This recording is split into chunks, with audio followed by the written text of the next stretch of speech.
بسم الله الرحمن الرحيم والنازعات غرقا والناشطات نشطا والسابحات سبحا فالسابقات سبقا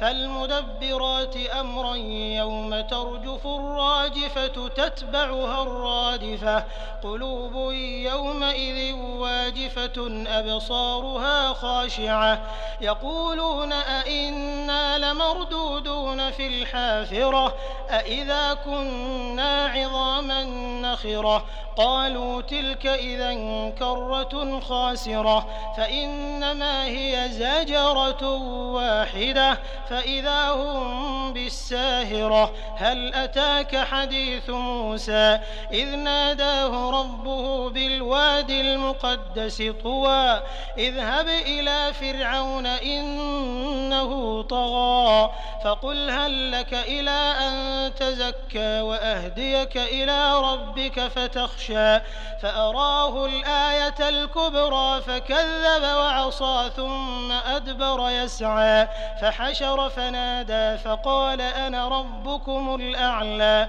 فأخذه الله نكال الآخرة والأولى إن في ذلك لعبرة لمن يخشى أأنتم أشد خلقا أم السماء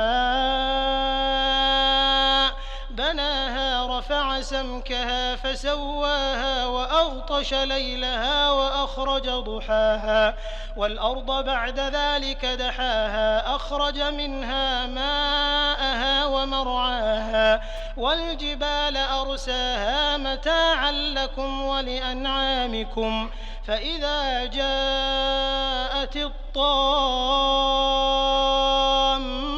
الكبرى يوم يتذكر الإنسان ما سعى وبرزت الجحيم لمن يرى فأما من طغى وآثر الحياة الدنيا فإن الجحيم هي المأوى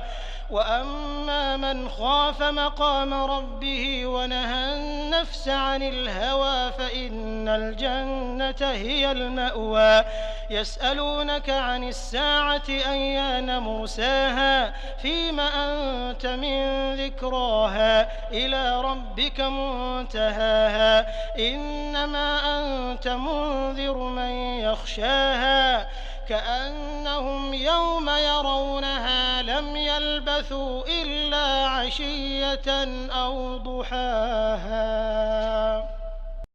اللهم صل على محمد وعلى آل محمد كما صليت على إبراهيم وعلى آل إبراهيم إنك حميد مجيد. اللهم بارك على محمد وعلى آل محمد كما باركت على إبراهيم وعلى آل إبراهيم إنك حميد مجيد.